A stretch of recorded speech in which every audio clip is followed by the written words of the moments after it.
Council, are we ready to resume our proceedings? If we are, please proceed. Yes, Mr. Chair. Over to Sagar Jahate. She would lead us. She would lead the next witness, Mr. Chair. Thank you. Thank you, Mr. Fall. Good afternoon, Mr. Chairman. Good afternoon, Commissioners. Good afternoon, everyone. I am ready to proceed with the witness. Mr. Usher, can you please get the witness? Thank you.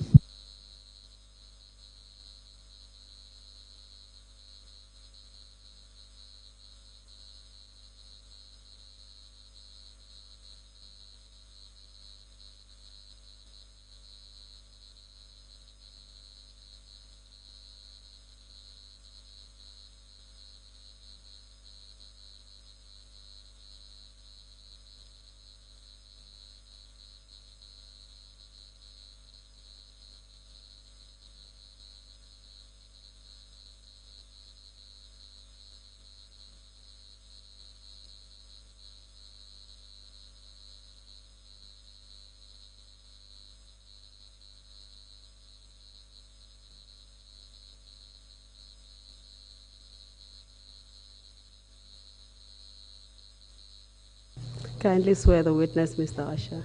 I, Demba Ali Jawo. I, Demba Ali Jawo. Do swear that. Do swear that. I'll speak the truth. I'll speak the truth. The whole truth. The whole truth. And nothing but the truth. And nothing but the truth. So help me God. So help me God. Thank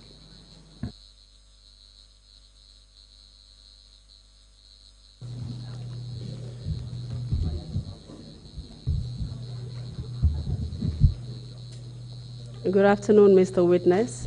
Good afternoon. Welcome to the Trrc. Thank you. And thank you for agreeing to give your testimony to us. Thank you. As you know, my name is Sagar. I've already introduced myself. I'd just like to take you through some of the rules and regulations we have here at the Trrc for witnesses who are testifying. As you know, you're quite soft-spoken, so if you could just raise your voice whilst you testify so that we can all hear you. Also, can you take a very slow pace so that the interpreters will be able to interpret your testimony easily into the local languages. Also speak directly into the mic.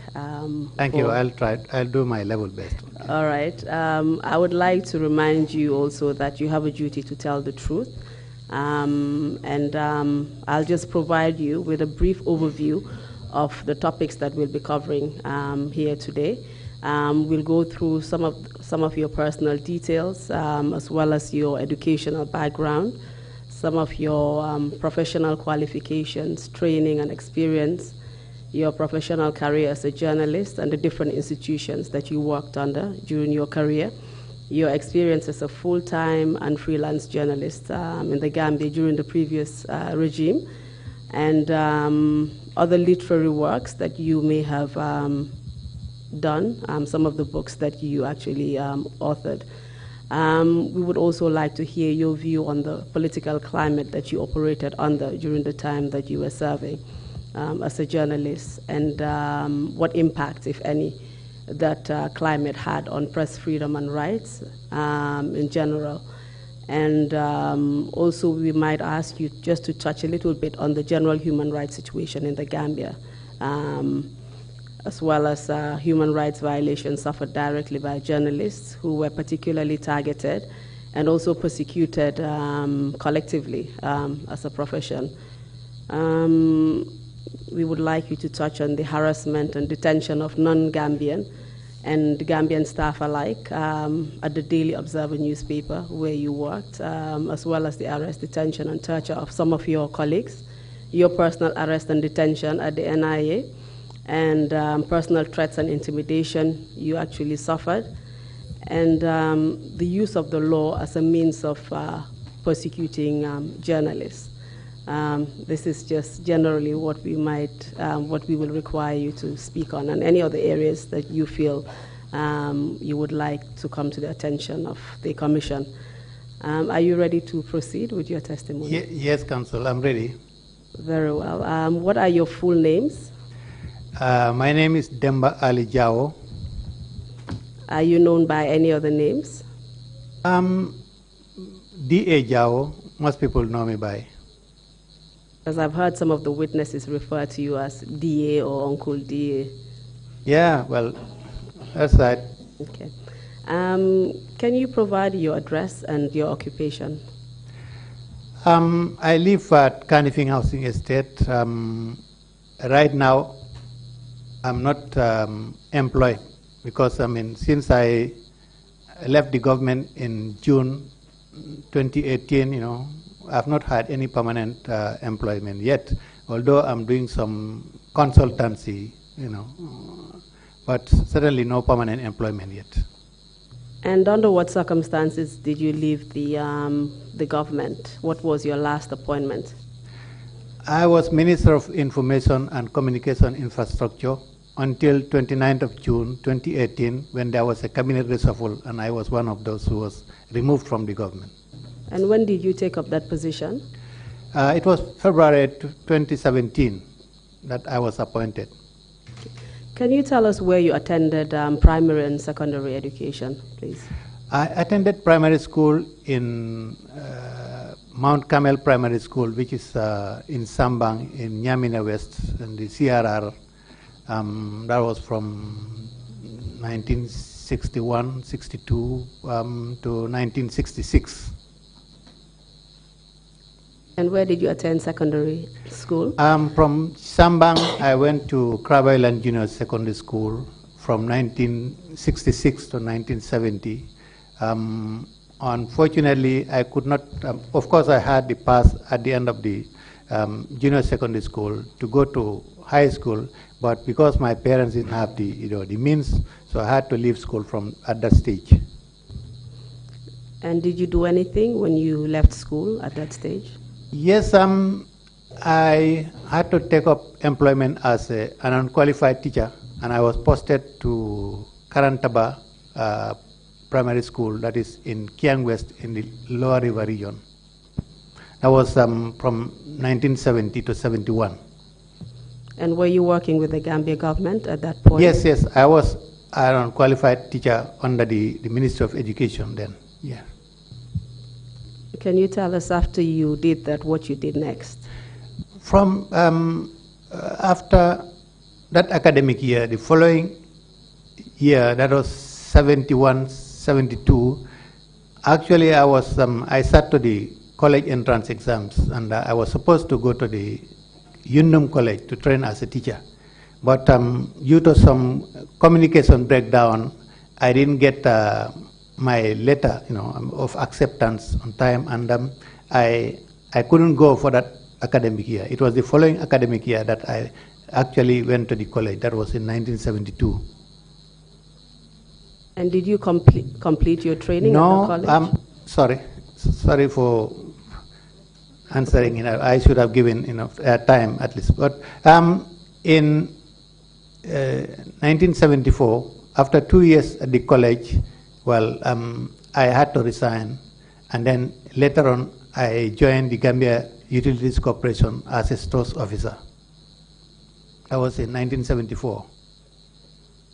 And whilst you were at the GUC, as it was called then, did you undergo any kind of professional training there? Yes, I did. In 1979, I went to the UK to train in purchasing and management with the Crown agents. Did you do anything else? Any other training? Yes. After that training, I also underwent another training on, on commerce, that is in Canada in 1989, again under the auspices of the Gambia Utilities Corporation. Yeah.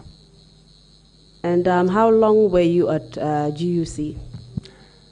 I was at GUC from 1974 to 1993, when the GUC was then taken over by the Management Services Gambia Limited, MSG it was called. And there was a massive retrenchment exercise, that is redundancy, and I was one of those whose services were, done away with. Whilst you were at the GUC, did you combine that work with any other work? Yes, my passion then was definitely journalism, and I was while I was at the GUC, I was also doing some freelance journalism, and most of the time I was based at the Nation newspaper on Boxbar Road, which was then run by William Dixon Colley, one of the veteran journalists in this country. And you mentioned that you left the GUC after it was taken over by MSG, I believe. Yes, MSG, yes. Yes, and what happened next? Where did you go? In that year, 1993, well, as I was very much interested in journalism, I decided to go to the Daily Observer then, to continue my journalism career. And this time my intention was to become a full-time journalist instead of just doing freelance work. What motivated you to become a full-time journalist, and what was your motivation as well for choosing the Daily Observer as an institution to work for? Journalism, as I said, was definitely my passion. I was very much interested in, writing about things which were happening. And Daily Observer, I could have gone to the Nation because that's where I used to spend most of my time, But I thought probably now that I've decided to become a full-time journalist instead of just doing freelance work, Daily Observer I saw as a very ideal place to work as a full-time journalist because, it was a much bigger newspaper and also much better facilities and so many experienced journalists who were working there. I thought probably working with those people, could help me enhance my, professional career as well as a journalist. At the time, who owned the Daily Observer newspaper?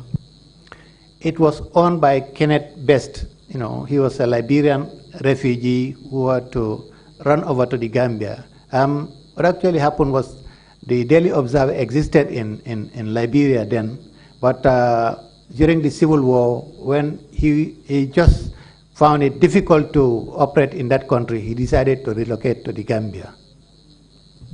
Apart from being an owner, did he occupy any other position in the Observer? Yes, he was apart from being the owner, he was also the managing director, as well as, the overall boss of the editorial team.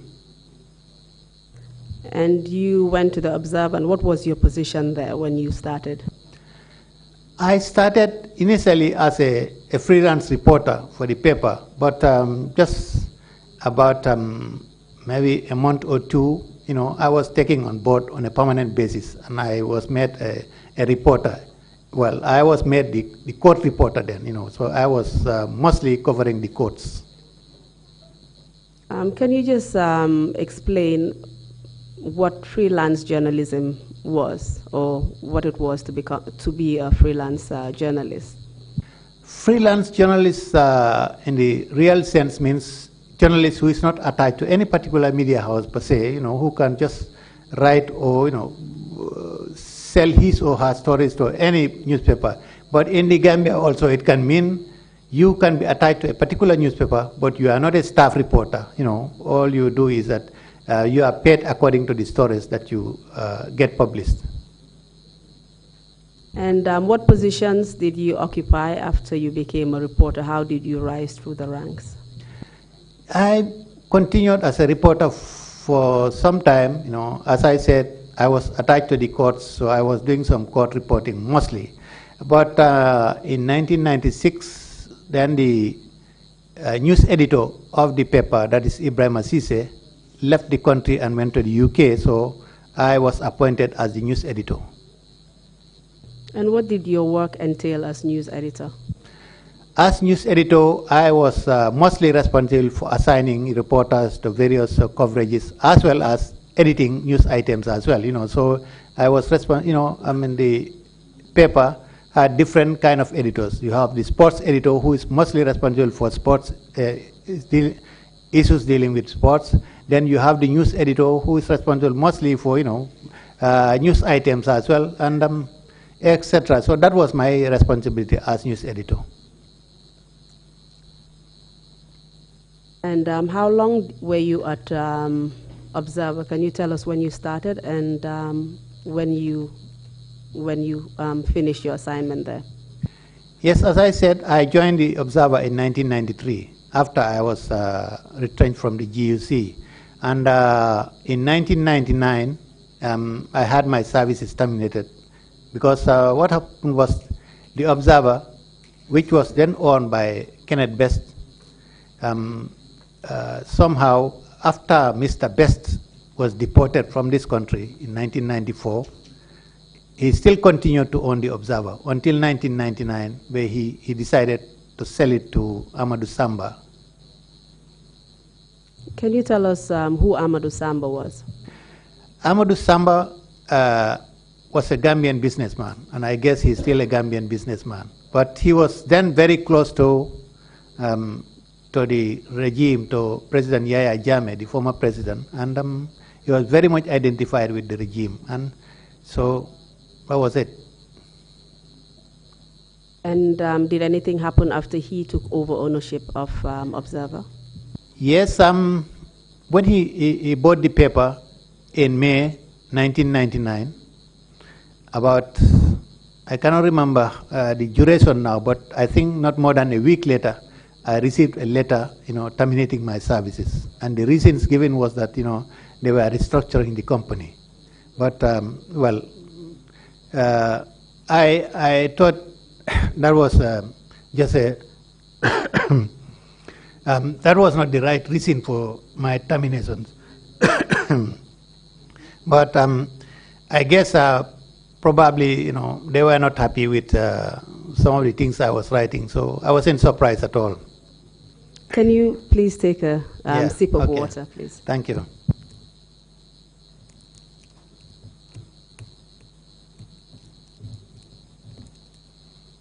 Well,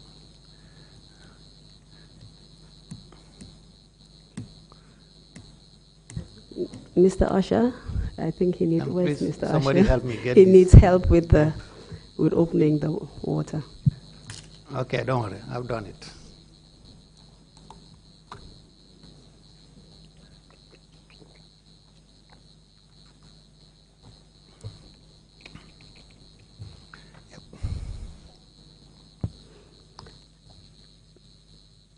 After Amadou Samba took over the paper, you say you were made redundant, and you were given reasons which you did not believe were the true reasons. Can you tell us what you believe to be the real reason why you were made redundant? Well, I used to have a popular column, weekly column on the Daily Observer, which was called Focus, and mostly on political, commentary I was making, and it was not very popular among the government because it was sometimes quite hard hitting. But I thought probably, somebody didn't want me to continue to do such a thing, and that was maybe the reason why I was identified, to be sacked after the new management took over. Can you tell us some of the articles you would write in that column? Just give us examples of what kind of criticisms you would make against the government. Well, at that time we were in a transition. Then the junta had taken over, and we were involved in a transition, and a lot of things were not going the way people had wanted them to go, particularly the ordinary people of this country. So, I was trying as much as possible to, to write about the people's feelings, their criticisms of the government, mostly on political issues, but as well as on any other issue. Like, for instance, a good example was we had this imam at State House, Imam Fati, who used to, kind of make a lot of criticisms, particularly against the Ahmadiyya and and other people as well. So I remember writing a commentary on this particular, criticizing the Imam and the government in particular, particularly President Jammeh himself, who was sitting right there while the Imam was making such comments. I remember at one time the Imam even made a summon on his pulpit, threatening me, and. Because they were not happy with what I had written about that, and a lot of other things I was also commenting about on that particular column. And you believe that it was because of your stance, your independent stance against the government, that you were eventually dismissed from the Observer newspaper? Yes, that was my belief. It is also correct that the name of your column, Focus, is also the name of a book that you have since published. Yes, what actually happened is after I left the Observer, that was in 2011, I thought maybe what I should do is I should get all the, comments, those commentaries on that particular column and compile them in a book form. So I called it the Focus. So those are, commentaries that I was making on the column in the Daily Observer. When you were dismissed in 1999 from the Daily Observer, what did you do next? For a time, I became a freelance journalist. I was writing, I was the Banjul correspondent for the Associated Press, and also briefly, I was the reporter for BBC African Service in this country as well. But in 2000, I joined the Independent as the editor-in-chief. As you know, then it was Dr. Jawo, who was the editor-in-chief of the Independent. He left for the U.S. For studies, and he appealed to me if I can be able to help them and take over as editor-in-chief. And that is how I went to the Independent as editor-in-chief of the paper. Can you just tell us briefly what your experience was as editor-in-chief of the Independent newspaper at the time? Yes, the Independent was then not very popular with the government because it was very critical. It carried a lot of critical articles as far as the government was concerned. And let me just add also that, I started another column in the Independent called the Independent Critic, kind of saying exactly, very similar to what I was writing on my Focus column on the Daily Observer. So, the Independent became a kind of a thorn in the flesh of the regime, and things were not very cozy over there as far as the government was concerned, definitely. And who were you working with at the time at the Independent? Well, you had the proprietor of the paper, that was Alaji Jawo, who was then the managing editor of the paper. And we also had some reporters, I remember. I think there was this Ablai C, who was also with the paper. And I cannot remember all the others, but definitely, these are the people I was working with there. And how long did you remain at the Independent? Just for about a year, because in 2001, I decided to leave and continue as a freelance journalist. Yeah. And which press institutions did you work with as a freelance journalist during this period? Well, I continued with those that I was working with because even when I was at the Independent, I was still the correspondent for Associated Press in this country, and also still doing some, work with BBC African Service. So I continued doing some work with them as well.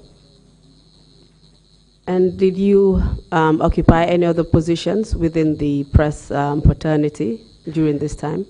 Yes, in 1998, I was elected president of the Gambia Press Union. I took over from the late Deda Haidara. And so even that time, during the time I was at the Observer, until I was sacked in 1999, and when I was at the Independent, I was also president of the Gambia Press Union. And how long did you occupy that position? It was supposed to be a 3-year term, but I handed over the presidency to Madi Cisse in 2005. We were supposed to have done the Congress in 2004, but for one reason or the other, we were unable to do the Congress. So instead of 6 years, I did 7 years, and in 2005, I had to hand over to Madi Cisse, who was elected as the new president. Did you engage yourself in any other full-time work after that? Yes, in 2005, I was appointed as the course director of a media training center. This was a UNESCO-run training center for journalists. As you know, at that time, we didn't have training facilities for journalists in this country, formal training facilities. But for the first time, UNESCO helped us to set up a media training center, and we were training journalists in there. So I was appointed as the course director for that center for 2005. My apologies. And how long did you remain there? About 1 year. The following year, 2006, I was approached by a friend, the late Suaibu Konate, that he wanted to, as a Gambian, to take up an appointment in Dakar as editor of a news agency, the head of the English desk of a news agency, which was newly set up in Dakar. So I had to send in my CV, and I got the appointment. So eventually I went to Dakar to take up that appointment. And how long did that appointment last? I was there from 2006 up to 2017, when I was offered the ministerial position. Can you tell us if you obtained any professional qualifications as a full-time journalist or as a professional journalist? Yes, as you know, as I said, there were no formal journalism training facilities in this country. So, journalists had to learn the profession on the job most of the time in this country. People come from the classroom to the newsroom, and that was it, and then they get trained on the job. But some of us probably were a bit lucky that we had to go overseas and obtain some, kind of professional training. I first went to the International Institute of Journalism in Berlin, where I, underwent a 3-month training, and I got a diploma in journalism. And at one time also, that was in 1991. And in 1997 also, I was in Israel, where I was trained in, press enterprises, the running of press enterprises also in Israel. I think that also lasted about 3 months. And at one time, I'm not very definite about the year here, but I think it's 2003 or even before that. I was in Ghana, training as in news editing, So basically, well, of course, I also underwent other, local courses that we were holding here, like seminars and other things. But basically, these were the kind of training that I underwent. You've already mentioned that you authored a book called Focus. Did you author any other books apart from that? Yes, in 2007, with a colleague friend of mine, Ahmed Alota, we jointly authored a book on the life of Deda Haidara. It's called A Living Mirror, The Life of Deda Haidara. And then in 2011, I had this Focus compiled, my Focus columns in a newsroom. And then recently, I've launched another book. It's called A Date with Destiny, which is, an autobiography. Yeah. It seems you've had a change of career. You're now a writer, or you're heading to that direction. Well, it appears, but I still consider myself a journalist, yeah. Indeed. Can you just tell us who Ahmed Alota was, your co-author in the book A Living Mirror, The Life of Deda Haidara? Alota is a Nigerian journalist who's been living in this country for a very long time. In fact, he at one time worked at the Point newspaper with Deda Haidara. And at one time also, he was kind of the head of the GPU secretariat. At the moment, he's doing his PhD in Canada. Yeah, but he's married to a Gambian, so I guess probably when he's ready over here, he'll come back here. And what made you qualified to write a book on Deda Haidara? Deda I was very, very close to Deda. We were friends, and I considered him as a mentor. When I joined the GPU in 1980, Deda was then the vice chairman of the GPU. In fact, the GPU was then just 1 year old, because it was registered in 1979. And in 1980, I joined to become a member.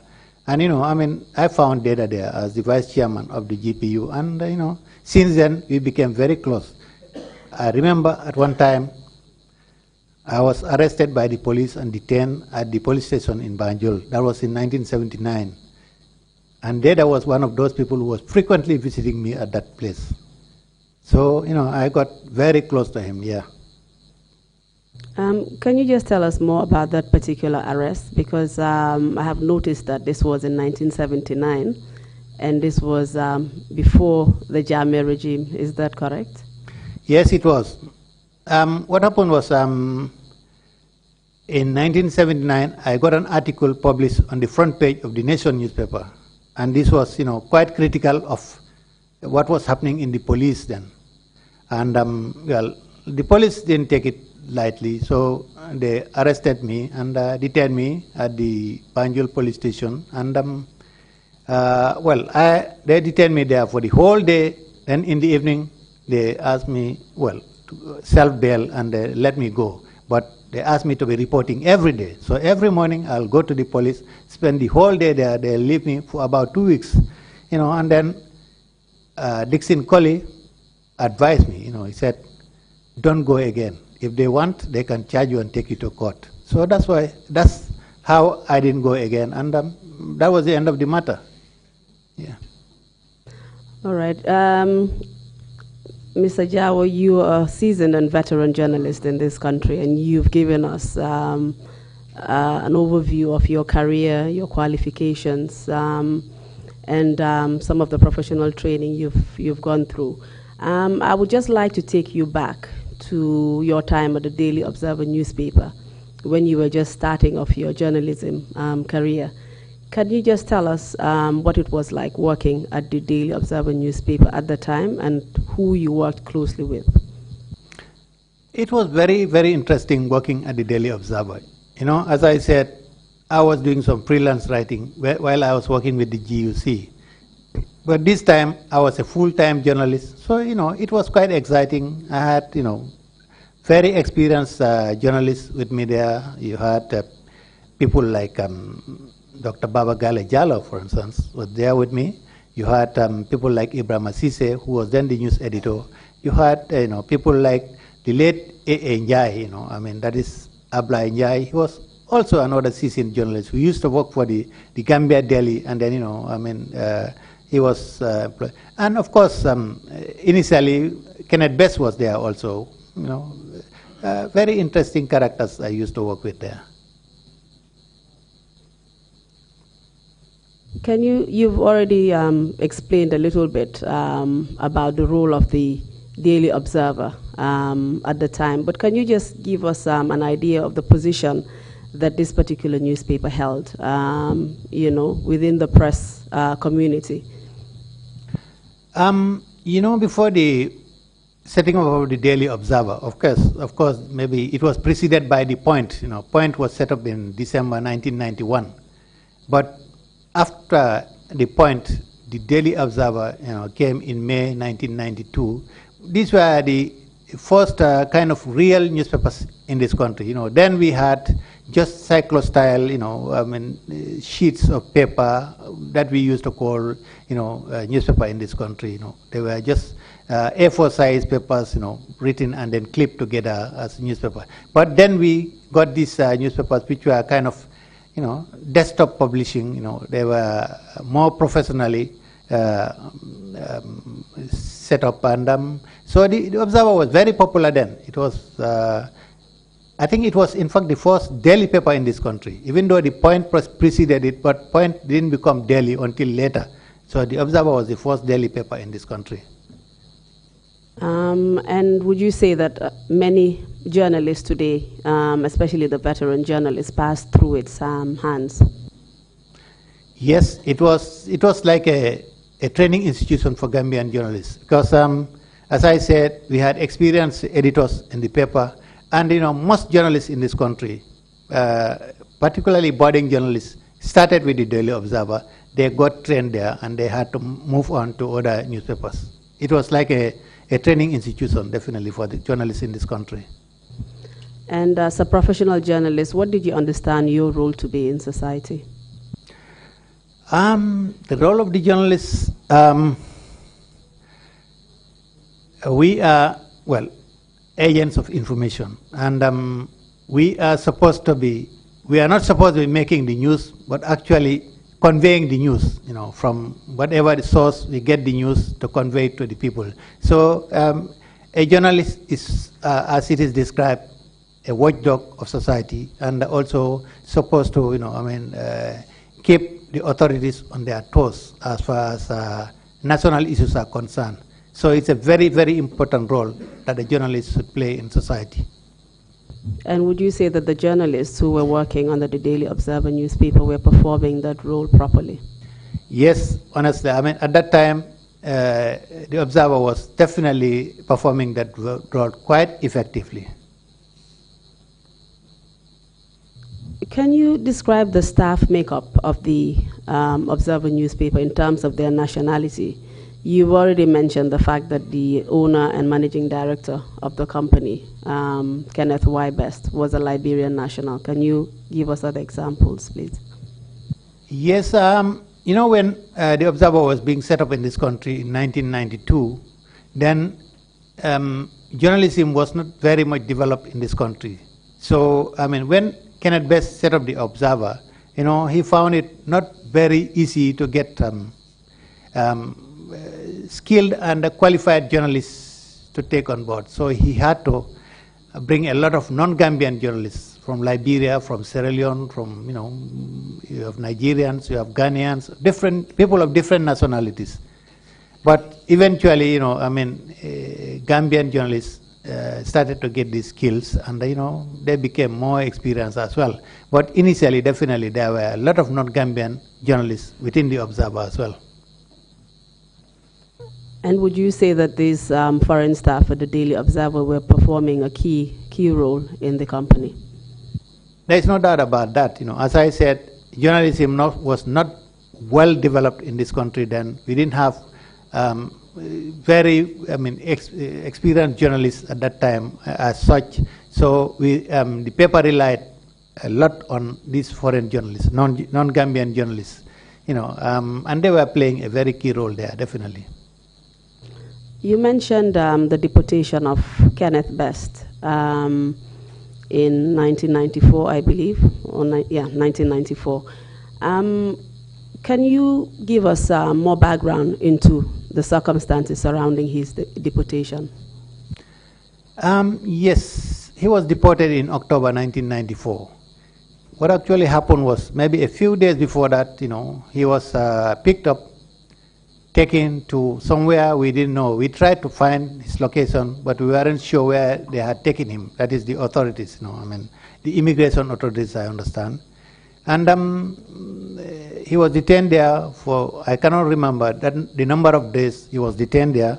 Then eventually, from there, they just took him to the airport and deported him without any due process whatsoever.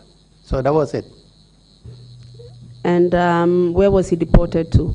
To Liberia, back to his home country, which was then, just coming out of a civil war. So, but whatever the case, they still decided to take him there.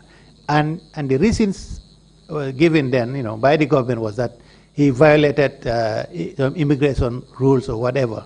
That was the reason they've given. But they never kind of underwent any due process whatsoever before they got him deported. So he was not charged with any offense or tried before any court for these alleged offenses he committed? Not that I'm aware of. I don't think he was ever charged with anything, because before you charge somebody, I think you take them before a court. He wasn't taken before a court. He was just taken to the airport and deported. Do you know if he was given any access to lawyers or consular services since he was from a foreign country? Again, I'm not aware of him getting access to either consular services or legal, advice or whatever. As far as we know, they handled it on their own. They took him straight to the airport and deported him. And you mentioned that he was sent back to a country from where he fled to seek refuge in the Gambia. That's true. Liberia was then coming out of civil war, and it was still a dangerous place to be in, particularly for a journalist. And after his deportation, what happened to the newspaper after that? He was the owner and the MD, as you said. Yes, the newspaper continued, even though there was a lot of harassment from the authorities, but we insisted that we were going to continue the newspaper. Mr. Theophilus George, as a Gambian who was appointed as the managing director, he was appointed by Mr. Best himself to become the managing director. And those of us who were left at the Observer, we did everything under very difficult circumstances to continue to ensure that the paper survives. And who was Mr. Theophilus George? Theophilus George was, well, I knew him as a teacher at one time because he was my teacher at college, at the Unum College. But he was also involved in publishing, and I think he was working for Macmillan publication or something. And so that was Theophilus George, and he was appointed as the managing director of the paper. You mentioned difficult circumstances that you had to work under after Mr. Best left the country. Can you just elaborate more on that? Yes, after the deportation of Mr. Best, we were constantly being raided by immigration officers coming to the Observer, checking on the immigration credentials of most of the non-Gambian staff who were working there. It was so routine. Almost on a daily basis, they were coming there. Eventually, they even had to position, to appoint, to post somebody permanently at the Observer gate from the immigration department who would check on the credentials of anybody who goes into the Observer or comes out of the Observer. So, there was a lot of pressure from the authorities on the Daily Observer. And what was the effect of having that immigration officer at the door of the Observer newspaper checking on immigration credentials of non-Gambian staff? Well, it has very negative effect, particularly on the non-Gambian staff here. Most of them became so edgy, some of them would even avoid coming to the Observer if they can. So, it wasn't easy with them at all. And after Mr. Best left the country, you mentioned that there were a number of foreign members of staff at the Observer. Did anything happen to them? Yes, some of them were deported, of course. I can cite the cases of Rodney Sieh, for instance. He was a nephew to Mr. Best himself, a Liberian journalist. He was then the sports editor of the Daily Observer. He was eventually deported. I don't know exactly what he was charged with, but again, he was also not given, the due process going before the courts or whatever. He was just unceremoniously deported. Then, we had other deportations as well. I remember one Cherno Ojukwu Cissé, who was a Sierra Leonean journalist, who was also deported. I think it was 1996 that he was deported. Again, he wasn't given any due process in the deportation. It was arbitrary. Others also were deported. I know of one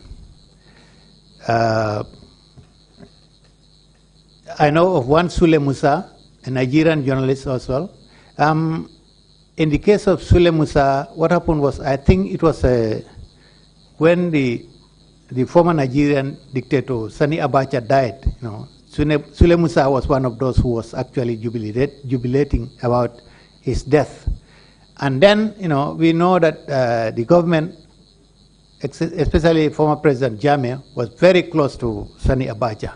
And again, the Nigerian High Commissioner in this country then was also very close to the government. I think he was called Tenelabe or something. I cannot now remember the exact name, but he was very also close to the government. And we understand he was the one who, actually was behind Sule Musa's deportation. So Others also were deported. I know, I mean, there was this Mohamed Mboyo. He's a Congolese journalist who was also freelancing with the Daily Observer. He was deported. There was also this Nigerian journalist, Chikeluba Kenechukwu. You know, he was also deported. Then I remember at one time, 2 other members of staff, that is Moko Makoli, he was a young reporter, a Liberian, and also Pa Winton, I think he was working for the, the technical department of the Daily Observer. On the same day, they too were also deported, I remember them being taken to the immigration. I went there trying to talk to the immigration director then, who was Naisise, but to no avail. I couldn't deport, stop their deportation, and they were deported. I'm sure, I cannot remember all the names, but some other people were deported as well, yeah. Were there other nationalities? For example, was there a Ghanaian national who was deported? Yes, I remember we have Ellicott Said, who was a Ghanaian national, who was editor-in-chief at one time.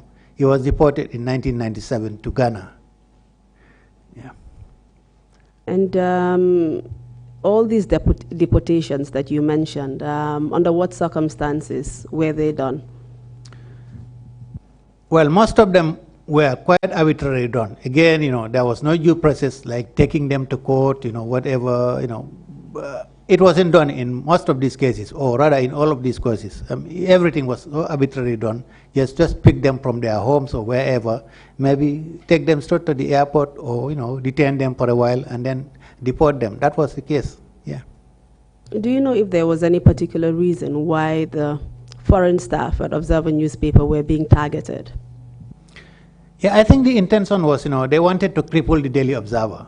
They had the impression that probably these non-Gambian journalists were the people, behind the continuation of the Daily Observer. They probably thought that if they can clear these foreign journalists out of the Daily Observer, then the paper will just close down. That's the impression they had. But we, the Gambian staff, we made sure that the paper survived no matter what happened. Yeah. Did any of the non-foreign staff remain after all these deportations? Well, some tried to hang on, but at the end of the day, very, very few of them, if any, was ever left there. The paper virtually moved into Gambian hands, and we took over, took charge of the paper, and everything was working well. Even though the press was still continued from the authorities, but we still insisted on.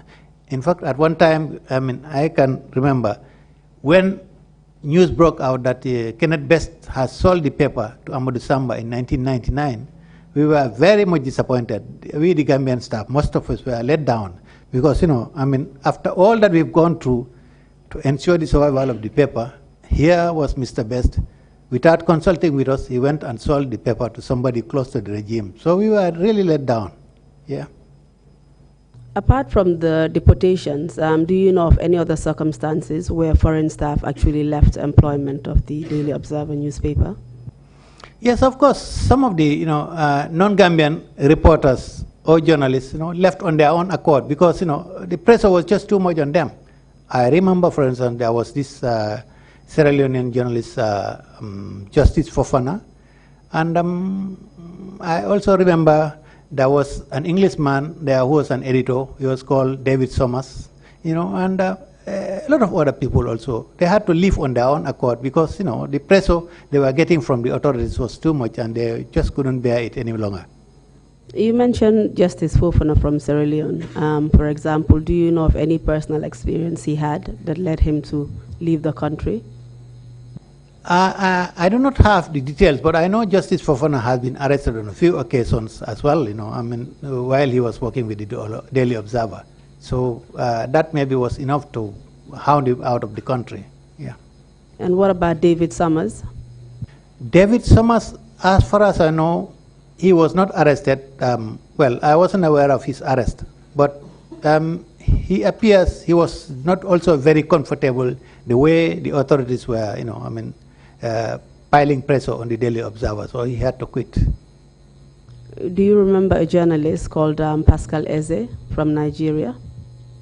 Yes, I remember Pascal Eze. At one time, he became editor-in-chief of the Daily Observer, and he eventually also had to leave. I think for him, he wasn't happy because the way that the Observer management was handling situation there. Because after the selling of the Observer to Amadou Samba, things started to turn not very comfortable for some of the professional reporters, because they were not having it the way they wanted to. There was too much pressure on them to handle the news in a particular way, and some of them were not happy with that. Pascal Eze, I guess, was one of those people, and he decided to quit as a result of that. From your narrations, it would seem that only the foreign staff or non-Gambian staff were being targeted. Is that correct? No, not really. I mean, maybe they were a most softer target because, being non-Gambians. But definitely everybody who worked at the Observer then, was not having it easy. There were occasions when, people were arrested and detained for one thing or the other. For instance, we had this a reporter called Abdullah Savage, who was then, who went to the the army barracks, the Fajara barracks, when during the November 11, so-called attempted coup. He went there to try and get more information, and he was seriously brutalized by the soldiers there, and they even, I think, destroyed his equipment or whatever, his recorder and camera and everything, and he sustained some injuries as well. He was a Gambian, and there are also many other Gambians who also had suffered, similar fates, not for anything else, but because they were working for the Observer, probably. You mentioned that the staff at the Daily Observer were under pressure. Can you just elaborate more on that? Where was the pressure coming from? Well, obviously from the authorities. What happened was the Daily Observer was, it was the biggest newspaper in this country. It had a lot of influence on, on Gambians, news-wise, and also non-Gambians. Most non-Gambians and Gambians relied on the Daily Observer for what was happening in this country. But because they were not just towing the line of the authorities then, they were writing, giving the opportunity to others also to write their opinions, on the paper. The government didn't like that.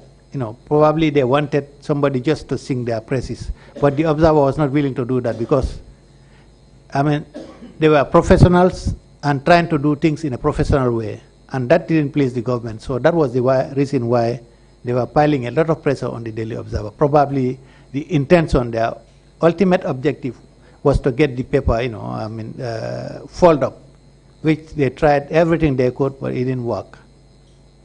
You mentioned change of management from Kenneth Best to Amadou Samba, and you also mentioned the relationship between Amadou Samba and the head of state. Can you tell us if there was any pressure coming from Amadou Samba? Not that I'm aware of Amadou Samba personally putting any pressure, but I think there was a general impression, that Amadou Samba was kind of a front. But the actual owner of the Daily Observer was Yaya Jammeh. Well, that was the impression some people had, because we knew that definitely some of the pressure coming from on the Daily Observer was being orchestrated from higher up, not from Amadou Samba, but probably from the State House or from President Jammeh himself. So, that was the situation. And if that was the case, that the former president, Yaya Jammeh, actually owned the Observer newspaper, would it then be the case that he was actually controlling the paper as owner?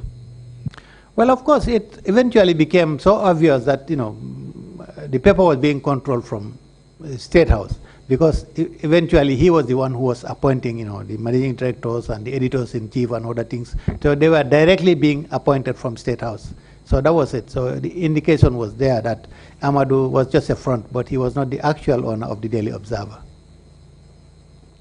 Apart from the Gambian nationals that you mentioned who were harassed and intimidated by the authorities, can you, you mentioned one Mr. Abdallah Savage. Can you think of any other people who suffered his fate? Yeah, I think virtually everybody who worked at the Daily Observer at one time or the other must have had a brush with, the authorities. Either you are detained, you are kind of threatened or given a warning or whatever, from the authorities. But in specific cases, for instance, I remember in 1998, the Weekend Observer then, which was the weekend edition of the Daily Observer, carried a story about the collapse of a part of the wall of the State House. Our reporter, who happened to be there at that very moment, witnessed it, came there in the morning and saw that part of the wall has collapsed after a rainstorm. And inside the State House were parked some armored cars. Well, that was an interesting story. He wrote the story, he published it, and then that put us in trouble. I think the Weekend Observer came out on a Friday. Then the following Sunday, when we went to work to prepare for the Monday paper, some NIA operatives came there.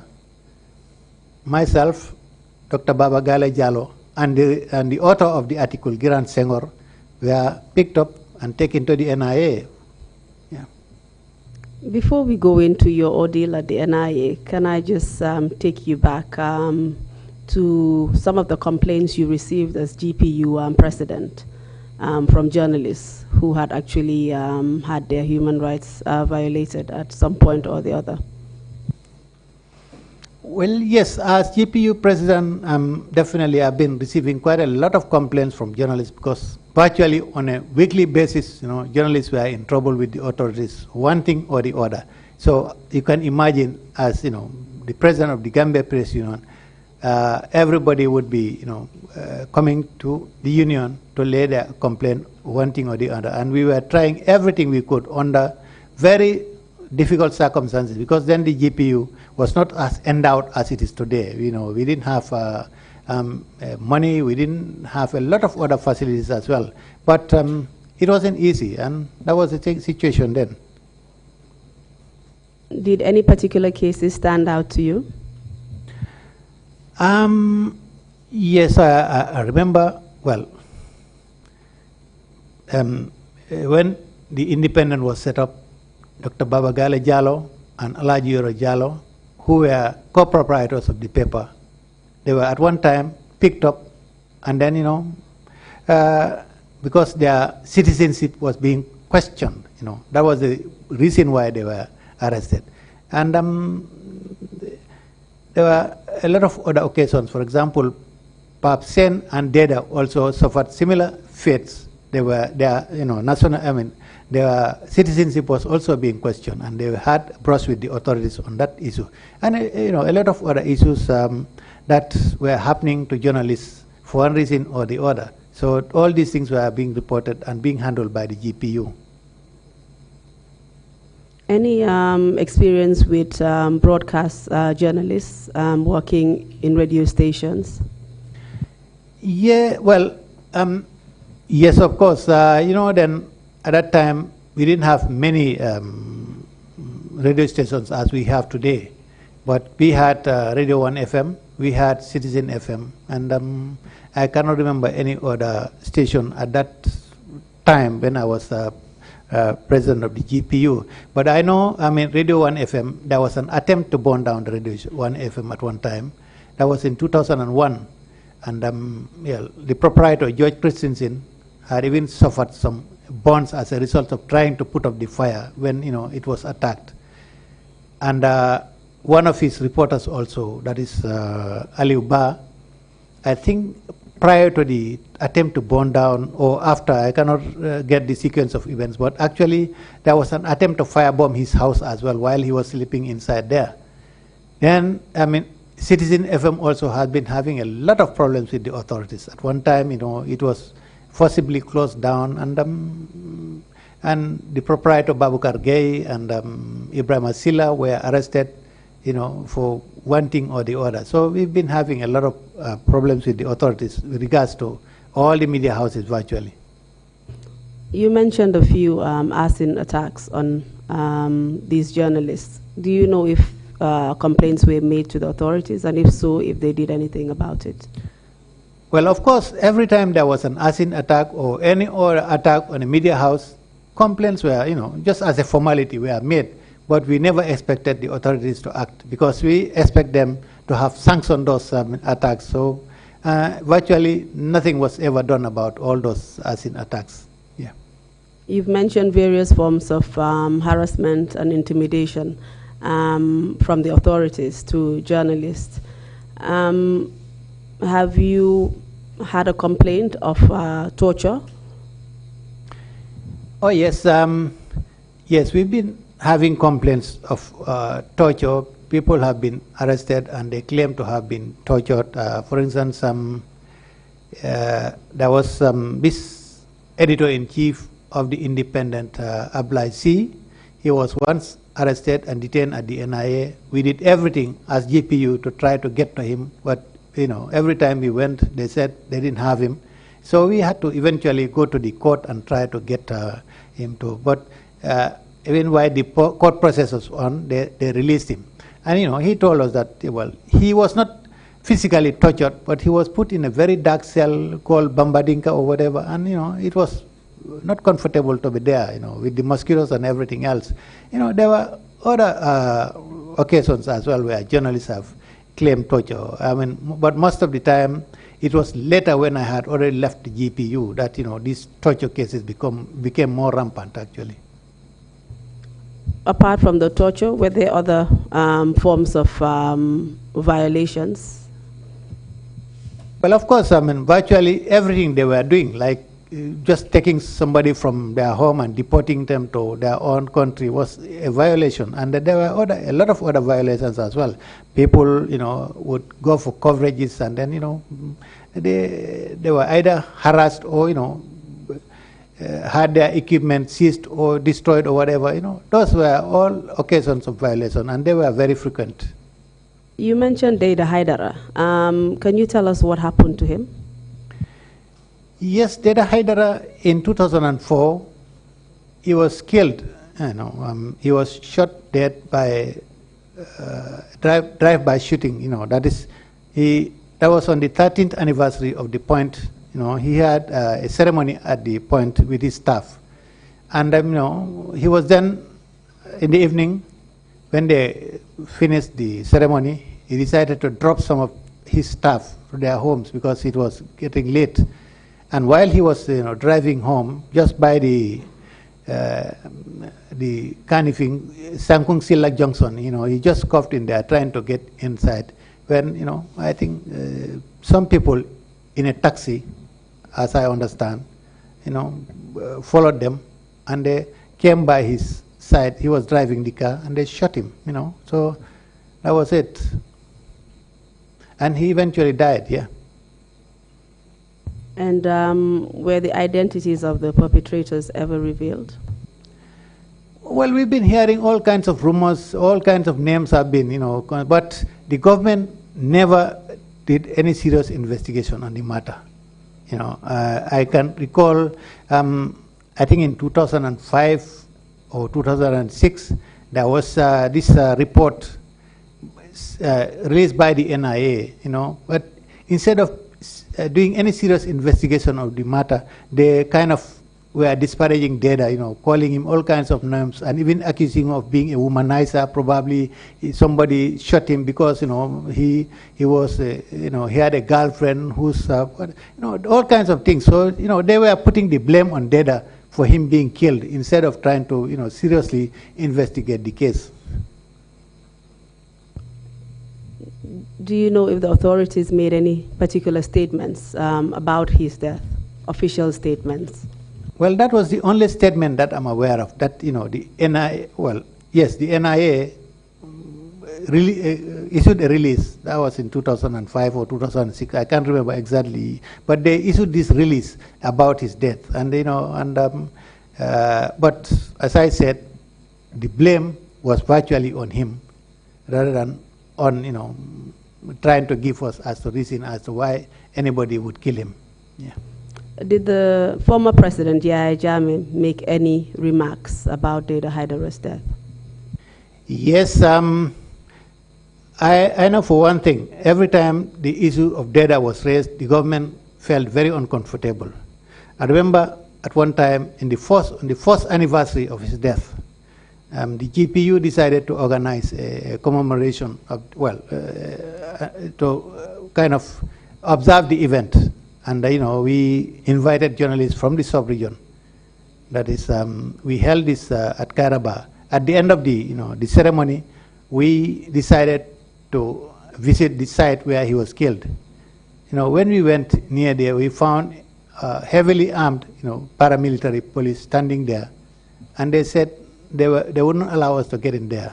We tried to find out why. They said they got the order from above that they should not allow anybody to get in there. So every time there was this data issue was mentioned, the government was not. Again, I remember, I think shortly after his killing, I think the 7th day or whatever, the GPU wanted to organize a march, just to show how concerned we were about the security of journalists. Initially, the authorities refused to allow the march. They refused to, give us permit to do the march. But after some discussions with them, we were allowed to go ahead with the march, but with certain conditions. And one of those conditions was that only journalists were to take part in the march and nobody else. And we were also to follow a certain route, that is from the arch to, because we were presenting some petitions to the Inspector General of Police and the Minister of the Interior. So we were allowed to march on that route to those places as well. So, we had no choice. We had to go ahead with that condition. We went ahead and marched. But despite that, there were so many, armed soldiers on both sides of the road while we were marching. So, you see, you can see that the data issue definitely was not a comfortable issue for them, for the government. And they would do everything. Well, to go back to your question, I think it was 2009, President Jammeh used to have this annual interview he used to give to GRTS. And on this particular occasion, he was asked a question about Deda Haidara. And he made quite, I don't know how he framed it, but definitely it was not a nice thing. I think he said, whoever wanted to know who killed Deda, go and ask him. And also he said that Deda, was not more important than people who die on road accidents on a daily basis. So, GPU were not happy with such a statement. And the president of the GPU, that is Netafa Sose, who happened to, was out of the country then, she was in Mali because she was then doing some work for the West Africa Journalists Association. So she issued a press release on the matter, and then some newspapers, most of the newspapers actually decided to carry that statement, but that put them in trouble. Well, she was lucky, she was out of the country, but those who were in the country, like the editors of those newspapers, as well as some senior officers of the GPU were rounded up, detained, eventually, taken to court and even convicted. Yeah. Can you tell us what the press statement said? Yeah, the press statement was kind of putting GPU's position on the issue. They were not happy with what the president had said, about data, and so they were. That was it. That was the press statement. That was, because it's a tradition that every time press is, media issues are, involved, the GPU would put its position on the table. They would issue, because they speak on behalf of journalists. So they decided to issue a press release on this issue, criticizing the president for making such a statement about data. And that was what the government was not, didn't like. And the newspapers that went ahead and published that thing also were in trouble. Those were the people who were arrested. What about the petition you say was made to the IGP and Minister of Interior? What was that petition about? Well, as I said, we were concerned about the safety of journalists after the killing of Deda Haidara. So we wanted to put that to the authorities, that we wanted them to, to give us more security as journalists in this country. That was the petition we wrote both to the IGP and to the Minister of the Interior. Did the petition also ask for an investigation to be launched into Deda Haidara's death? Oh yes, we constantly kept on reminding, the authorities that there was need to investigate the case. We even suggested to the authorities that, we felt that the Gambian security forces did not have the capacity to investigate such a case, so they should involve outsiders, for example, the FBI of the USA, and also maybe the UK investigating authorities and others. Probably even Senegal, people who have the capacity to help our, security forces to investigate the case, but they always turned it down. Do you know if there was any possibility of these foreign agencies you mentioned actually helping the Gambia? Was there any offer made, for example? What was the possibility of that happening? I cannot remember now whether there was any offer made from outside. But we always, press on the government to ask for, foreign assistance on this case, which they always turn down. So you're saying that they never made any approach to these foreign agencies for assistance to investigate the case? Yeah, I think at one time, I cannot remember who it is, but there was talk about, them asking for somebody from outside.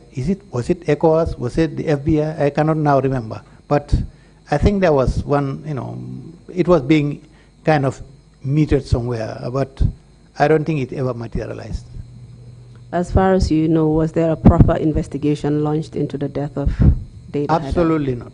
Absolutely not. There was no proper investigation, on the case. No doubt about that, yeah. I remember,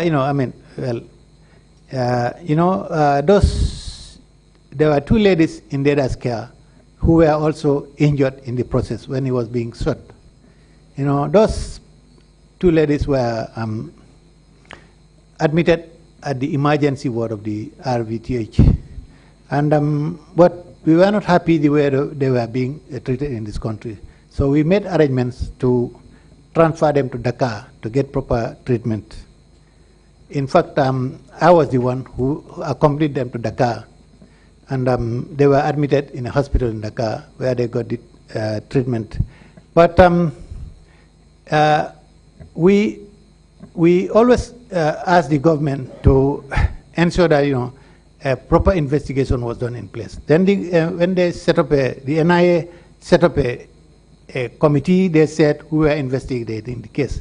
They went to Dakar, interviewed those two ladies, and they even called me at one time at the NIA asking me questions about Deda's case. But as far as we understand, they were not very serious about investigating the case. In fact, we told the people, we told the authorities that maybe the best way to go about investigating the case is to give the family the autopsy report, as well as the bullets that were removed from Deda's body. But up to this very day, the family has asked for those things. They were never given access to those. Neither the autopsy report nor the bullets that were taken out from his body, because we thought probably if the family had access to those things, then they can be able to get their own private investigator to look at those things. But it never happened. And do you know where these the autopsy report as well as the bullets, do you know under whose custody they are right now? We have no idea where they are. I know the autopsy, I understand, was carried out by one Dr. Njai Pacha, they used to call him. He was a military doctor at one time. But what has happened to the autopsy report and the bullets, we have no idea. And to date, has this particular case, the death of Deda Haidara, do you know if it has actually been solved? No, as far as I'm aware, there was no investigation done, and the case is still pending. I mean, we have no idea as to who is responsible for his death. You know, I mean, as I said, names have been mentioned from time to time. You know, recently, for example, we heard about the new government mentioning certain names like Bombardier and Sana Manjang and whatever, you know, but, well, I don't think anything was ever, you know, anything substantive was ever done as yet on this matter. So we are hoping and praying that maybe somebody who knows exactly what has happened will appear before the TRRC and tell us the facts. That's what we are all praying for anyway. You mentioned Dr. Pacha Njai. Was he a pathologist, as far as you know? I'm not sure about his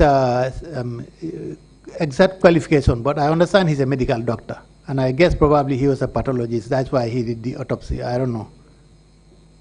That is just an assumption you're making. Yeah, it is. I don't know exactly what his specialties are. Thank you. You mentioned these two ladies. Are you in a position to mention who they are? Yes, one of them is called Ida Jang. She's currently in the United States. And there is also Nyang Sana Job. She used to work for The Point. I don't know whether she is still there. And where is she now? I know she's in this country, but whether she's still at The Point, I'm not very sure. Recently, actually, I met up with her. She's around anyway. And do you know whether these two particular ladies had any redress or remedy after they were injured as a result of the assassination of Deda Haidara? Well, the only remedy that I know of, that, you know, we made everything possible to transfer them to Dakar, and they were, you know, admitted in a hospital and given very good treatment, and, you know, they're out now. They're, well, okay as far as those injuries are concerned. But whether they ever had any kind of remedy or compensation, I'm not aware of that. Do you know if they filed any complaints, for example, to the authorities? I'm not sure whether they formally filed any complaints whatsoever, because when I took them over there, Ida never actually stepped foot in this country again. You know, she was in Dhaka for a while until she eventually got, you know, placement somewhere, and she was taken to the United States.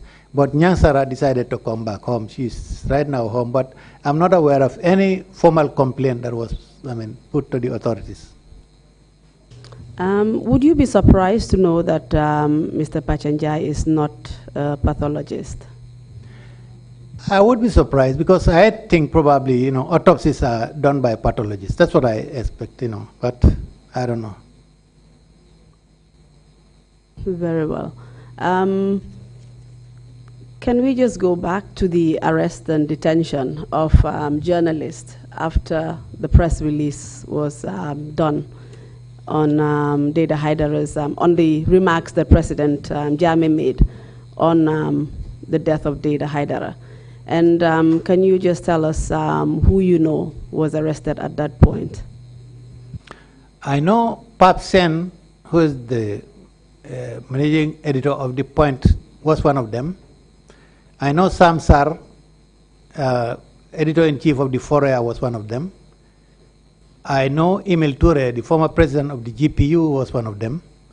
Pamodu Fall, who was then working with The Point, was one of them.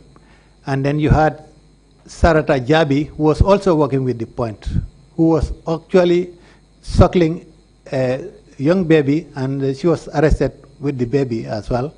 And I cannot remember who else was involved. But these people I know were part of it. Do you know how they were arrested and where they were detained? I may not be in a position to know exactly, because I was then out of the country. I was in Dhaka at the time they were arrested. I was just following the case on the news as well, but I didn't have more details as to. But I know eventually they were charged with sedition or something. Yeah. Would you do you know if they were actually charged with treason? Not treason. I don't think treason was part of the charge. I think sedition was the charge. Again, I may be wrong because I wasn't around, but I don't think they went to the point of charging them with treason, no. And what happened to Ndaita Fasose, if you know? Well, she was lucky to have been out of their reach. She was in Mali then. But, well, she eventually got into more trouble, not as a result of that thing, but I think she was a member of another civic organization called CCG, that's Change for, I don't know what it means, Gambia or something. And, you know, I mean, if you recall, there was this arrest of Dr. Amadou Skatrit Jane, you know, and I think she was also implicated on that particular case, and she was eventually charged with treason. But fortunately for her, she was out of their reach. Yeah. What about the particular incident where you say the journalists were tried for sedition? Was she actually charged with them? Do you know? I'm not sure, but well, she was the author of the that press release that actually put those journalists in trouble. So I would assume that she was also charged, but she wasn't around. Yeah. And did she eventually go in exile? Was she? Well, exiled? she was out of the country, and she decided to stay in Mali in exile because it was definitely not safe for her to come over at that period. Yeah. So she was not that lucky, because you mentioned that she was lucky, but she was exiled. Well, but that's right. On that aspect, yeah, she was lucky that she didn't fall into their hands. But, well, exile is another issue altogether, yeah.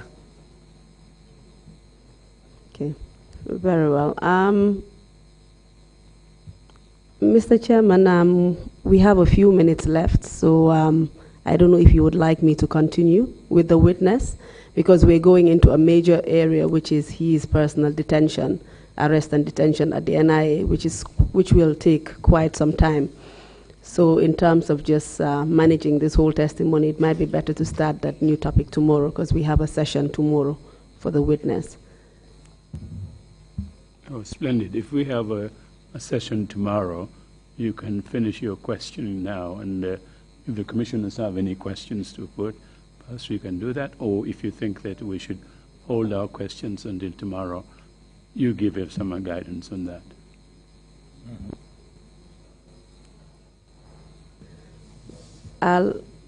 If the chairman and commissioners don't mind, I'll proceed now until around 4:30 and then continue tomorrow, if that's okay.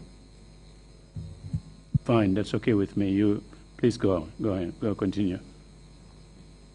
All right, very well.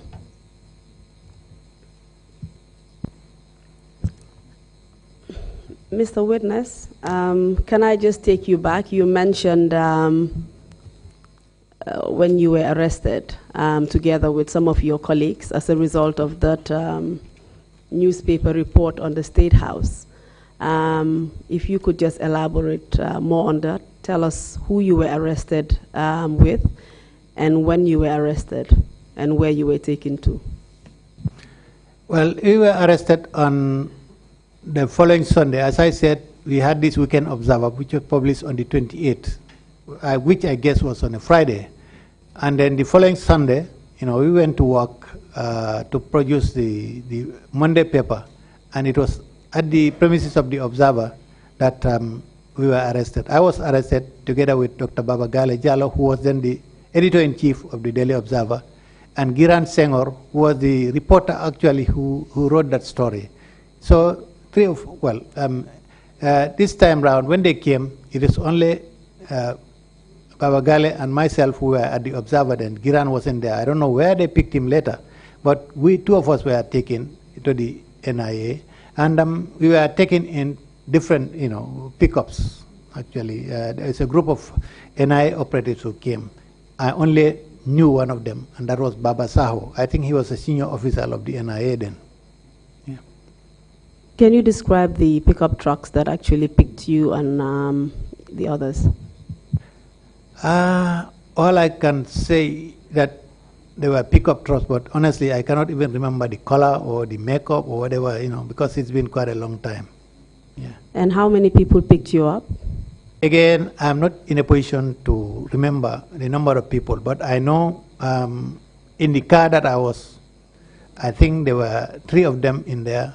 I don't know Baba Gale's pickup, but in my own, we had the driver and 2 other people with me there.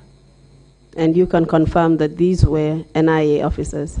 Well, I'm almost certain that they were NIA. Well, there was nothing to indicate that they were NIA officers, because when they came, they didn't even tell me who they were. All they said, they wanted us, wanted me to go with them.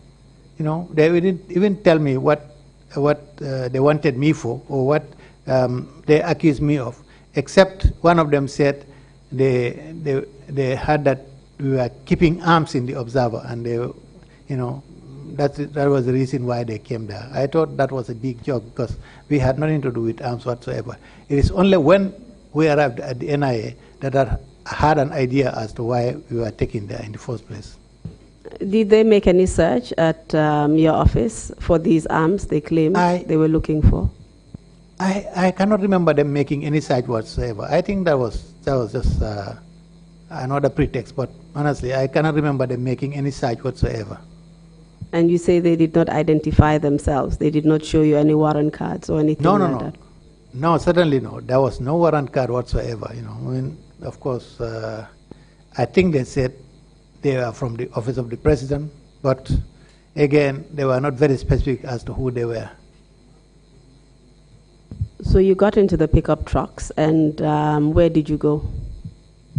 Well, we headed straight to Banjul, and when we arrived at the NIA head office on Marina Parade, they got in, and as soon as we arrived in the NIA offices, we alighted, and they took me to an office. Yeah. Can you tell us which office they took you to? As I say, it's been quite a long time now. I cannot even remember the location of the office, but I know it's somewhere on the left-hand side when you enter the NIA premises. And I think it was the office of Baba Saho, because, he sat on the desk and he was very comfortable in that office. So I think that was his office. Yeah. Apart from Baba Saho, did you recognize any other people at the NIA when you got there? No, not that on that very day, no, I didn't recognize any one of the others who were there, no. And at the time, who was the director of the NIA? It was Daba Marena who was the director general, yeah. Did you see him at any point during your detention at the NIA? Well, I only saw him on the second day, when we were being released. That was the time, he and one other senior official for the Barry, invited us, and we sat with them, and they gave us some kind of counseling and advice. That was the only time I saw him. Before we go into that, let's just go back to what happened to you after you were taken to the office, which you suspect to be Baba Saho's office. What happened to you after you were taken there? Well, it was there that I had an idea as to why I was taken there in the first place. Because, while we were sitting down, they brought a copy of the Weekend Observer, with that story on the collapse of the State House wall. And they started asking me questions on that particular story. So that was the very moment I knew that maybe this is the reason why I'm brought here. But apart from that, did they actually tell you why you had been arrested and brought to the NIA? No, they never told me anything, except when they started questioning me on that story. Then, that was indirectly telling me that this is the reason why I was brought there. But they never formally told me that we have brought you here in connection with this story. But the questioning was based on that story. Before they started questioning you, did they caution you about your rights? No, I was never cautioned about anything. All they did was they brought out the paper, started asking me questions, eventually gave me, a questionnaire, handwritten questionnaire, and then wanted me to answer to fill those questions. Did they tell you that you had the right to a lawyer, for example? No, they never told me that. Can you tell us what the questionnaire was all about? Well, I remember the questions were mainly, they wanted me to tell them who I am, what my name is, where I, originated from, who my close friends are, what political party I belong to, things of that nature. Yeah. And what did that have to do with the reason why you were there, in your opinion? I have no idea what connection it has with that story that we published. Honestly, I didn't. Kindly just continue and tell us the other questions they asked about this particular article that was published.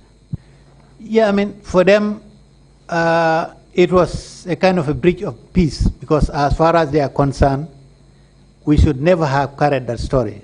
For them, it was a security issue. We have seen these armored vehicles. Our reporter has seen those armored vehicles parked in the State House. We should never have mentioned that they were there. For them, it was a security question, and we have violated the whatever law they thought we violated. Did they charge you? No, we were never charged with anything. We were detained for 2 nights, and the following day, the Director General and this 4-day barrack called us, chatted with us, advised us to be careful of what we wrote next time, and then we were allowed to go without any charge whatsoever. Where were you detained?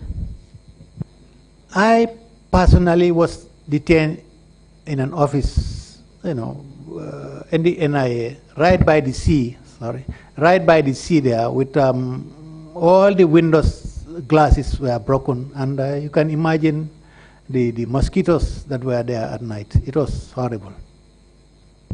Please tell us what your experience was on that night with the mosquitoes. Well, honestly, sleeping was out of the question. There was no way that anybody could sleep under such a condition when mosquitoes were all over my body. The following day, my whole body was itching as if I had some skin disease or whatever. That was the situation, and I had to spend 2 nights in that particular. There was no, the warder came and pointed at some wooden bench, and he said, "You can lie on that one." That is exactly where. When I wanted to drink, he pointed at the toilet. He said, "There is a sink there. You can drink from there." And that was it. It was not a nice experience at all. What about food and water? Was that provided? Sorry, food. Well, food. In the evening, the first night, maybe around 7 or so, a warder came and told me that he was giving $5 to buy me something to eat. What do I need? I didn't know what to tell him. And then he suggested bread and butter. I said, well, okay. Do you want tea? I say, if I can get coffee, I would prefer that. Then he brought me half a loaf of bread and butter, and then some coffee, a sachet of coffee, and water, hot water, and a cup. He brought sugar, I guess, but he never brought any spoon whatsoever. And I had a pen, so I had to use that pen to actually, stir the sugar and the coffee to be able to drink it. But, I tried to eat, but it wasn't easy, definitely not.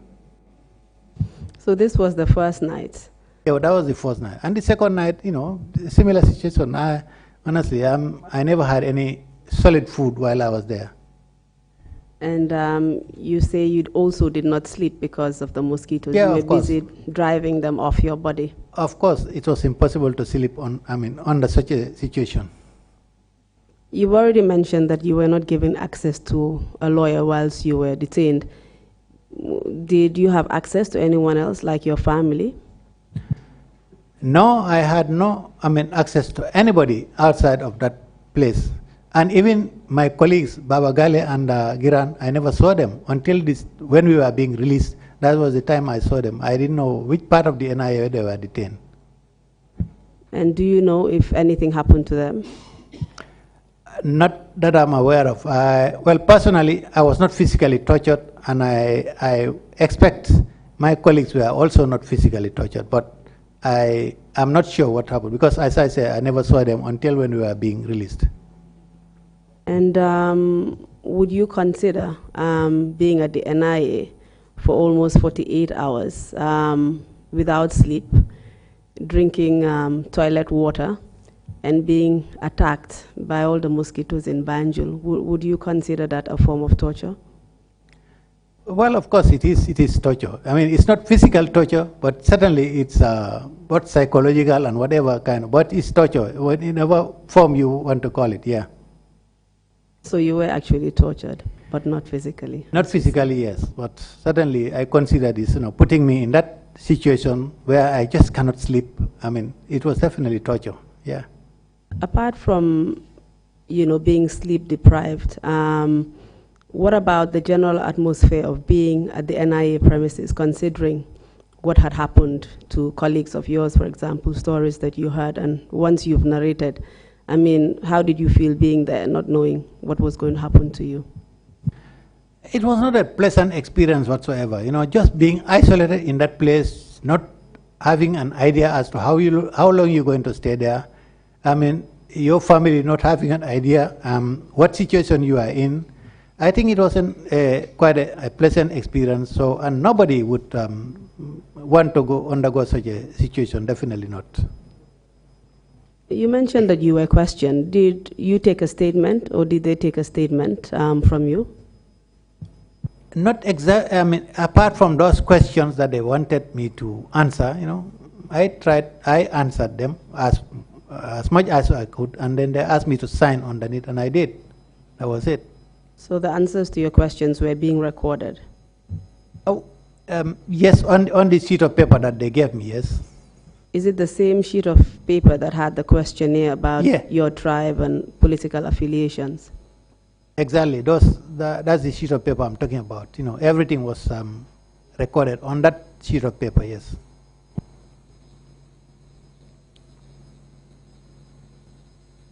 And kindly just tell us what happened after you were detained at the NIA. You were eventually released. Is that correct? Yes. On the second day, I was eventually released, and I went home and continued life as usual.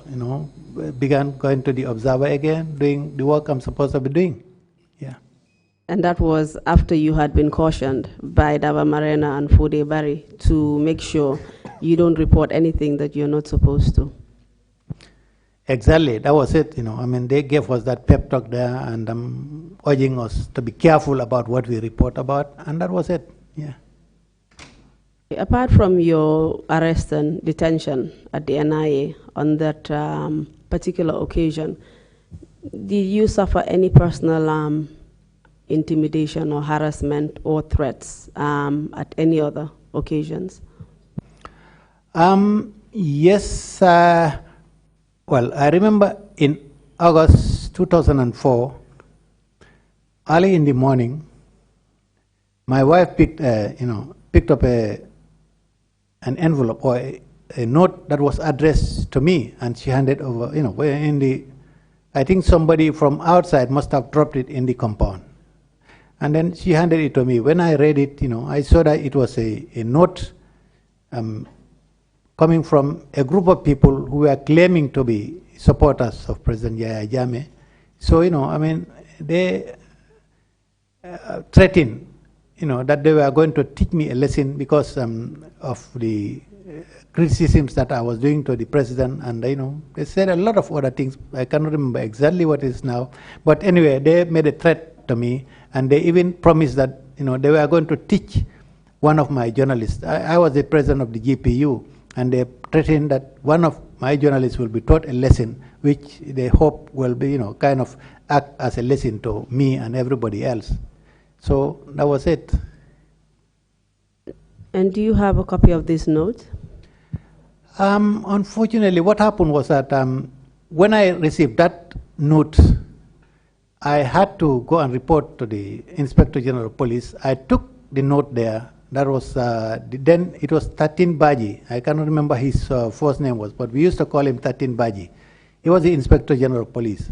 And then he asked me to leave the note with him. They were going to investigate the matter. And that was the last time I saw that note.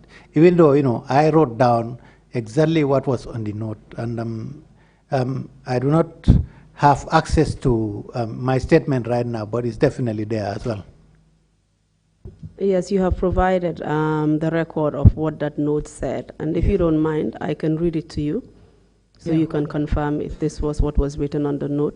Right. It says, "Dear D.A. Jawo, your writings against President Yahya Jammeh and Gambia generally, SIC, full stop, we have noticed that you are always happy to go hard on our good president and the work that he is doing. Your constant ranting and lies about development in the Gambia speak volumes of your character as the enemy of truth. No right-thinking Gambian would say that Gambia has not seen development since His Excellency took over power in 1994. But idiots like you are agents of the West, and we are closing our nets on you. Very soon, we will teach one of your journalists a very good lesson so that all of you will learn one or two things from him. We have laid our lives for this revolution, and therefore we will not allow rats like you to spoil the good gains that we have already made. We know where you are staying, in Kanifing Housing Estate. We therefore warn you in advance to calm down, or we will tame you. I am sure you do not want your bones and flesh to be thrown to dogs and vultures. Peace in the defense of the revolution, ! ×3. Is that what the note you received said? Yes, exactly. That's the note that was handed over to me. And would you consider that as a death threat? Well, it was a threat anyway. Whether it was to the extent of killing me, well, they're speaking about taking my bones and other things, so it could definitely tantamount to a death threat as well. Indeed. Apart from this particular note and the threat you received through the note, were there any other instances where you received death threats? Well, on this particular note first, because they have also promised that they were going to teach one of my journalists a lesson. And on that very month in August, later on, Ibrahim Asila, who was then the BBC correspondent in this country, as well as the current Minister of Information, had his house. There was an attempt to burn down his house while he was sleeping in there. He was living in Jambur, his home village. So he was lucky to have jumped through the window to escape being burnt. So, when I heard that news, I thought probably this is the lesson they were talking about. But later on, in December of that same year, Deda Haidara was shot and killed. So you see, again, probably it was one of the lessons they were talking about. With regards to other maybe threats on me, I remember, I can't now remember the year. Probably it was early in 2004. But I was in Kanilai on attending a seminar there with some people. I can't remember again who organized that seminar, but I was in Kanilai and we were staying at Sindola Hotel. Then I again remember there was Major Khalifa Bajinka, who was I think the head of the presidential guard in Kanilai then. I remember him coming. We were then having dinner at the restaurant there. He came there with a group of soldiers. We came to the table I was, and greeted me, and we shook hands. I had no idea whether there was anything cooking. It was maybe not long after that, there was this report on the Gambia Echo, which is an online newspaper. It was run by Ibrahim Sankare, who is the present government spokesperson. You know, the story didn't quote anybody in particular. You know, it was referring to anonymous sources, but talking about an attempt to get me killed then. And it was said that Bajinka was supposed to lead these people to identify me, and then they will take me away. And I have no idea whether it was just speculative or the truth, but that was it, and that was the story. Yeah. And according to the story, Major Bajinka was supposed to identify you to whom? Well, the people who were supposed to kill me, well, some security forces, but I understand somebody told me that he said he didn't want me dead, so he told them that, you know, I wasn't there. So that was it. Maybe, I don't know. Anyway, one thing I know, years after, that was in 2015, I met Bajinka himself in Dakar. You know, he himself had to run to exile. He was in the US. And he came to Dakar, we met there, you know, we chatted. We never discussed that issue whatsoever. But after we separated, then a friend of mine told me that, you know, after our chat, Bajinka told him that, you know, when he saw me, you know, he kind of developed some goose pimples because he recalled how narrowly I escaped death in Kanilai. So that was it. And when you met Major Bajinka on that particular occasion in Kanilai, did you know him before? Not formally. Yes, you know, we knew each other. Well, not formally per se. I used to see him, and I'm sure probably he also knew me from my journalism career, whatever, you know. Yeah. Was it strange that on that particular occasion he came and greeted you, now that you look back? I don't know. I mean, probably. But anyway, if it is true, well, he saved my life. Yeah. And these are 2 death threats that you have received within a very short space of time. How did that make you feel? Well, somehow not very secure, but I thought life must go on, and as a journalist, I was not going to give up, no matter what.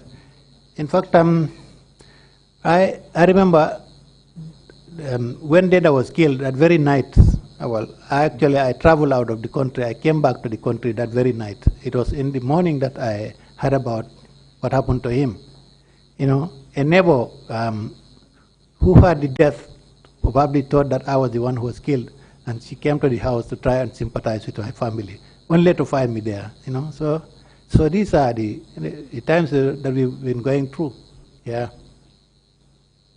And why do you think that Deda's identity was mistaken for yours?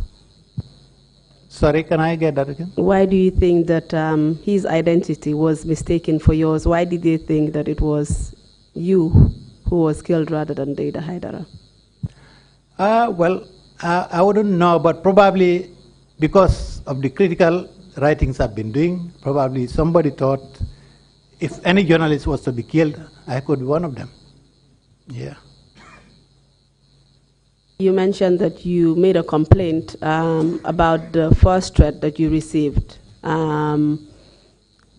You made a complaint to the police. Did anything happen? I mean, did they get back to you? Was anything done? No, never. Nobody ever came back to me about it. So as far as I'm concerned, there was no investigation on the matter. Okay, very well, Mr. Jawo. I think we will stop here for today and continue our testimony tomorrow. Thank you very much. Thank you. Thank you, Mr. Chairman. We have finished with the witness for today, and we will continue his testimony tomorrow morning. Mr. Jawo seems quite energetic I can go on until midnight, if that is okay with you, to try to match some energy with my own silence. Indeed. That's there, but we can call it a day. We'll hold our questions, I believe, until tomorrow at the end of his testimony. So if you don't have any other points, we will resume here tomorrow morning, 10 o'clock sharp. Thank you very much. Meeting is adjourned.